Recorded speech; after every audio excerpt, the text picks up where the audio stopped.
شکر ہے. توجہ فرمائی. کب پیشانی مصطفیٰ سے پسینے کے قطرے ٹپکے, ایک ایک قطرہ ٹپکتا گیا. اللہ نے ہر قطرے سے نبی بنایا. 1,23,999 قطرے ٹپکے, ہر قطرے سے ایک نبی بنا.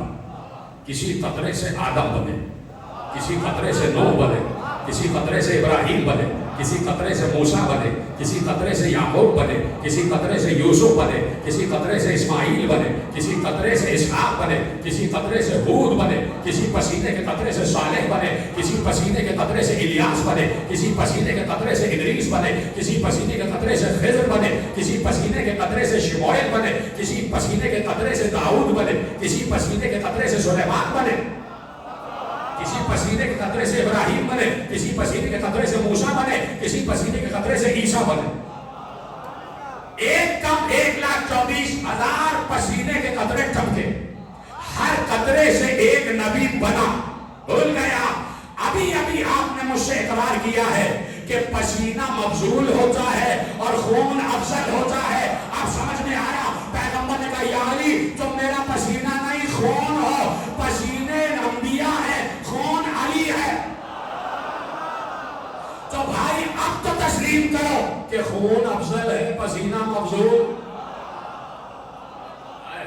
اب تو تسلیم کرو کہ خون افضل ہے, پسینہ مبذول. خون افضل ہے, پسینہ مبذول. لوگ بہت بحث کرتے ہیں اور اعتراض کرتے ہیں کہ آپ ہر نبی سے علی کو افضل مانتے ہیں سوائے اپنی مرتبہ کے. اس کی دلیل کیا ہے؟ دلیل میں نے آپ کو دے دی. دلیل میں نے آپ کو دی. پھر چپ ہو گئے آپ. پیچھے والے حضرات ان تک بات پہنچا دو. دوسری دلیل لے جاؤ. اجازت ہے؟ پہلی دلیل آپ نے قبول کی کہ خون افضل, پسینہ مبذول. خون ہے علی, پسینہ ہے آدم سے عیسیٰ. پسینے ہیں آدم سے عیسیٰ. آدم سے عیسیٰ تک کوئی نبی کا خون نہیں. علی ہے خون, اور خون ہمیشہ افضل ہوتا ہے اور پسینہ مبذول ہوتا ہے. ٹھیک ہے؟ اب آپ سے ایک سوال پوچھتا ہوں.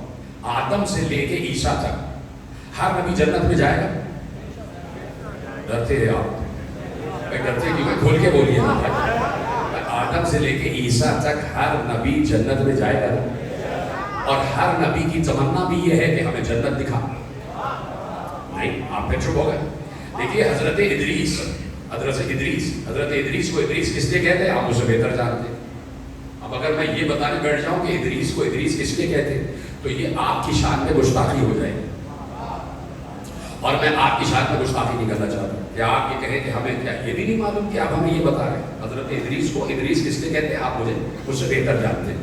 حضرت ادریس تو خیاط الانبیاء بھی کہلاتے ہیں.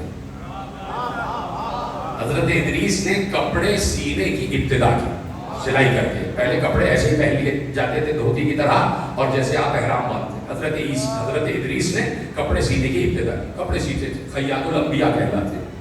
جبرائیل آئے ایک مرتبہ, اور جبرائیل نے کہا کہ بھائی کہاں سے آ رہے ہو؟ حضرت ادریس نے کہا جبرائیل کہاں سے آ رہے ہیں؟ کہا جنتوں کو دیکھ کر آ رہا ہوں.